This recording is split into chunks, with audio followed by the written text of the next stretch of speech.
So on April 2nd, 2026, the IMF dropped a report that almost nobody in the mainstream press noticed. And I want to walk you through what it actually says because the headline version does not do it justice. The report is called Tokenized Finance, 4 words. And those 4 words are essentially the IMF admitting that the global banking system as we know it is being replaced and that the replacement is running faster than any government on earth is prepared to handle. Now, I want to be upfront about something. This is not me saying the sky is falling. I have been saying for a long time that the financial system is more fragile than the official data suggests. And every time I do, some people push back on it. So I want to make clear, this report is not coming from me. This is coming from the International Monetary Fund, one of the most conservative financial institutions on the planet. And they are the ones using words like structural shift and insufficient time to respond and no safety net. Not me. Them. And I have been covering the pieces of this story for a while. The Treasury market fragility, the China divestment, the Federal Reserve under pressure. This IMF report, guys, is the piece that ties all of it together. Because what they are describing is not an isolated risk. It is the rewiring of the entire financial system happening on top of an already cracked foundation.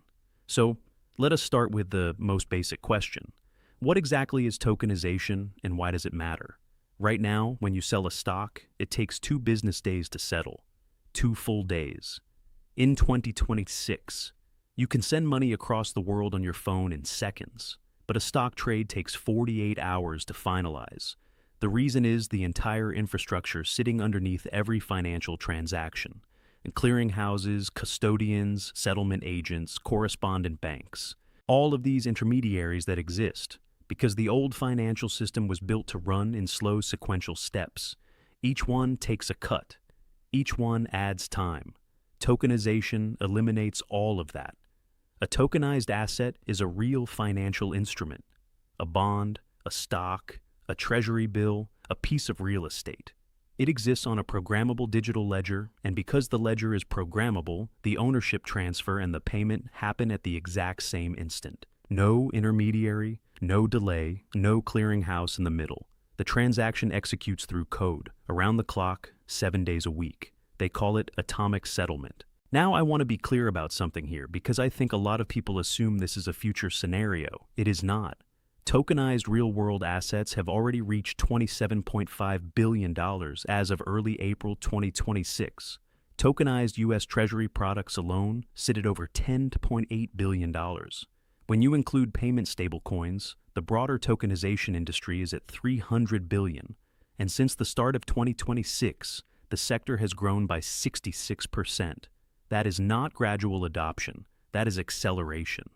BlackRock's BOMBSHELL fund already has $1.7 billion assets under management on tokenized infrastructure. JP Morgan is running live pilots. Goldman Sachs is in the space. The New York Stock Exchange is building a tokenized equities platform. NASDAQ is seeking SEC approval to trade tokenized stocks on regulated venues. In the UK, 6 of the country's largest banks are already running live tokenization pilots through UK Finance. This is the biggest names in global finance rebuilding their core infrastructure on new rails. And the IMF is telling us the rails do not have enough guardrails yet. Here is the part of the report that gets the most overlooked. In traditional finance, the slowness of the system is not just an inefficiency. It is a safety mechanism. When markets crash, the fact that settlement takes 2 days gives regulators a window. It gives the Fed time to arrange emergency liquidity. It gives governments time to authorize intervention. The friction built into the old system is what allowed the Fed to step in during 2008 and stop a cascade before it became a complete collapse. Now, remove that friction. Make everything instant. Make it automated and continuous, running on code that executes regardless of market conditions, with no human being in the loop. What happens when a shock hits a system like that? The IMF is very specific. They say automated margin calls, real-time settlement, and programmable financial flows could accelerate liquidity stress during market volatility. In contrast to traditional systems where delays act as shock absorbers, tokenized systems may transmit stress instantly across all participants. In plain English, in a tokenized financial crisis, the damage is done before anyone has time to react. There is no pause button. The IMF identifies 4 specific risks. First, fragmented liquidity. Every tokenization platform runs its own ledger, its own rules, its own technical standards. You do not have one unified financial market. You have dozens of disconnected pools operating simultaneously. And in a crisis, that fragmentation prevents capital from flowing to where it needs to go. Second, faster crisis transmission. A shock that took weeks to develop in 2008 could now materialize in hours. The IMF uses the phrase insufficient time to respond, not less time. Insufficient. There is a real difference. Third, cross-border legal conflicts. A tokenized bond on a platform registered in Singapore is owned by a French pension fund. The code triggers an automatic liquidation. Which court decides who gets paid? Right now, there is no international legal standard for tokenized assets. None. Fourth, dollar stablecoin pressure on emerging markets. In countries like Argentina and Turkey, people are already converting to dollar-backed stablecoins because they do not trust their own currencies. In a fully tokenized world, that capital flight happens instantly and automatically the moment a local currency starts moving. Governments lose control over the money supply. The IMF calls this a structural threat to developing nations that is already happening in real time. And then beyond those 4, there is a 5th risk that deserves its own moment: the vulnerability of the code itself. In the old system, there are humans at every step who can catch an error. In a tokenized system, the code is the final authority. If the code has a bug, it executes automatically, at full scale, instantly, with no human in the loop.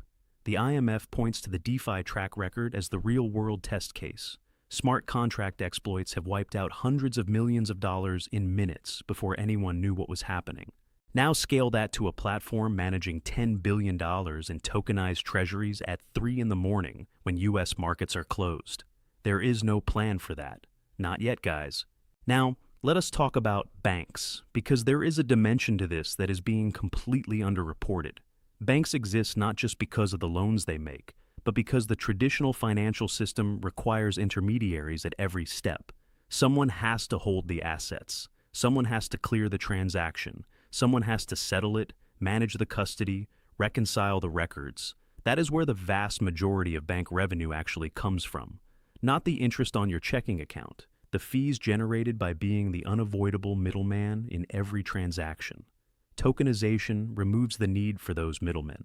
The smart contract replaces the clearinghouse. The ledger replaces the custodian. Atomic settlement replaces the settlement agent. And if you eliminate the need for all of those services, the fundamental question is, what is a traditional bank for? The IMF describes this as a structural shift in financial architecture, not a marginal efficiency improvement. The foundation is changing. Some of the biggest players are adapting. JP Morgan, Goldman Sachs, BlackRock are building on tokenized infrastructure because they understand which direction this is going. But what about the regional banks, the community banks, the thousands of smaller institutions that do not have the technical capability to rebuild their entire operation around programmable ledgers? And I want to put a real number on this, guys. The banking and financial services industry in the United States employs about 6.5 million people. The back office operations, settlement, clearing, custody, reconciliation, entire departments that exist only because the old system requires them. When atomic settlement makes those functions unnecessary, those jobs do not shrink gradually. They become structurally redundant. And unlike the slow displacement we have seen in other industries, the speed of this adoption could compress that timeline into years, not decades. On top of all this is the regulatory vacuum. The EU has MiCA, which launched in 2024, but it was not designed for fully tokenized traditional finance. Japan has its own rules. Singapore has its own. The United States has not passed comprehensive digital asset legislation at all, period. So companies are already doing exactly what the IMF is warning about, seeking out the lightest regulatory oversight available. And that problem is getting worse every quarter. Now, let us pull back and look at the full picture, because this report is landing in an already fragile global financial environment. Start with the U.S. Treasury market, supposed to be the bedrock of global finance. the safest asset in the world, that assumption is breaking down. In fiscal year 2025, the United States had to refinance $9.2 trillion of outstanding debt, 1/4 of the entire national debt, in a single year, while interest rates were elevated and foreign demand was pulling back. The Treasury could not issue long-term bonds because there was no appetite, so they were forced into rolling short-term debt continuously, keeping interest costs high. The result? Interest payments on the national debt hit $121 trillion in fiscal 2025. That is more than the entire U.S. defense budget, guys. More than every aircraft carrier, every fighter jet, every soldier's paycheck combined. We are spending more on interest than on national defense. With national debt having crossed $38 trillion in October 2025, every quarter-point rate increase adds $95 billion per year to the bill. The U.S. is spending $69.74 per second just servicing its debt. Ray Dalio has called this an economic heart attack waiting to happen. At those numbers, that does not feel like an overstatement. Now here is where China enters this. China's Treasury holdings have fallen to $730.7 billion, the lowest level since December 2008. In September 2022, they held $901.7 billion. That is a 19% reduction in 3 years. Not a panic sell, a steady, systematic divestment. And the pace has accelerated. In December alone, China, Japan, and the United Kingdom combined dumped more than $80 billion in U.S. government bonds in a single month. Japan, the largest foreign holder at $1.15 trillion, sold $25.6 billion in December by itself. And when the U.S. escalated tariffs on Chinese goods to 145% in early April, the 10-year Treasury yield spiked 0.5 percentage points to around 4.5%, the largest single-week move in at least 5 years. Think about what that means. In a normal risk-off environment, money floods into Treasuries and yields fall. That is the whole point of the safe haven trade. What happened instead was the opposite. Yields went up, money flowed out. The market for the so-called safest asset in the world was not behaving like the safest asset in the world. There is serious, credible speculation, not confirmed but credible, that China was using its Treasury position as direct economic leverage in response to the tariff escalation. Joel Schulman at Entrepreneur Shares pointed to the overnight yield spikes, happening specifically when Asian markets were open and U.S. markets were closed, as the clearest signal yet of deliberate Chinese pressure through the bond market. China's Ministry of Finance essentially confirmed the posture when they said publicly, if the U.S. continues to increase tariffs, Beijing will ignore them. When a country holding $730 billion of your debt says that, it is not a bluff you can easily call. And then there is the Federal Reserve. Because on top of the tokenization risk and the Treasury stress and the China situation, the institution that is supposed to anchor U.S. monetary policy is now under direct political pressure. On January 11, 2026, Jerome Powell disclosed publicly that he was the target of federal grand jury subpoenas. He made clear this had nothing to do with building renovation costs. The actual issue is whether the Fed would continue setting rates based on economic data, or whether it would yield to political pressure from the White House. Markets reacted within hours. The dollar fell. Gold futures broke through $4,600 per troy ounce for the first time in history. S&P 500 futures dropped. Treasury yields spiked on the short end. And what makes this particularly alarming is that normally these things happen in isolation. When all three happen simultaneously in the same direction, that is, the sell America trade, every major dollar-denominated asset getting sold at the same time. ING's analyst described it as a throwback to the sell America days from earlier in the year. And ANZ's chief economist said something I keep coming back to, guys. The Fed, as we have understood it as an institution over the past couple of decades, is fading from view. When that anchor starts to look unreliable, every other risk in the system gets amplified simultaneously. Now, let me bring this back to the IMF report, because the report lays out 3 possible futures, and understanding these scenarios explains why this moment matters so much. Scenario 1 is the coordinated outcome. Governments and central banks move fast enough, establish legal clarity. standardize the rules across platforms, and anchor the tokenized financial system to publicly trusted settlement assets, central bank digital currencies. This is the best case. This is what the IMF is recommending. Scenario 2 is private stablecoin dominance. Governments move too slowly, and private companies like Tether and USDC fill the vacuum and become the default settlement layer for global finance. In this version, the people who set the rules of money are private entities with no democratic accountability, no public mandate, the central bank function effectively privatized. Scenario 3 is the chaotic outcome, no coordination. Platforms operating under incompatible legal frameworks. A major code failure or cyber attack on a large tokenized platform at a moment of market stress. A shock that transmits automatically at full speed across a 24-hour, 7-day system before any institution can convene an emergency response. The IMF is very direct. Absent policy anchors, tokenization risks amplifying financial instability through speed, concentration, and fragmentation. And right now, we are not on the path to Scenario 1, guys.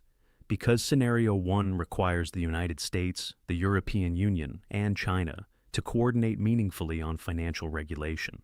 And those three entities are currently in a trade war, a Treasury confrontation, and a broader geopolitical standoff. The window to build the guardrails is still open, the IMF says, but it will not remain open indefinitely. Let me give you the scale of what is actually at stake here.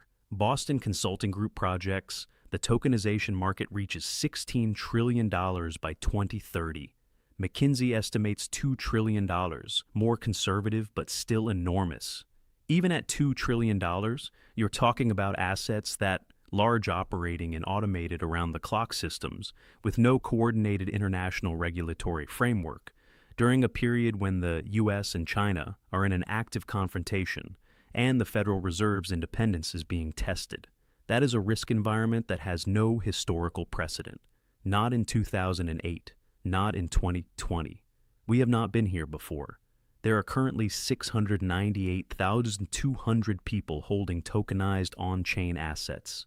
The NYSE is building the infrastructure. NASDAQ is building the infrastructure. BlackRock and JP Morgan are live. 6 of the biggest UK banks are in active pilots. And the IMF just told us the system could amplify crises faster than anyone can stop them.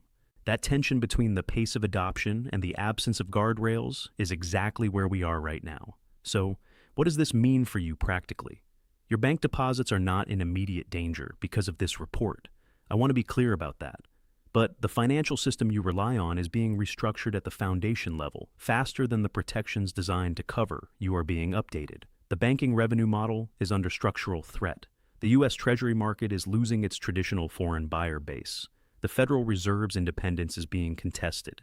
And the new infrastructure being built on top of all of this could transmit a crisis faster than any institution is equipped to handle. So, what can you actually do?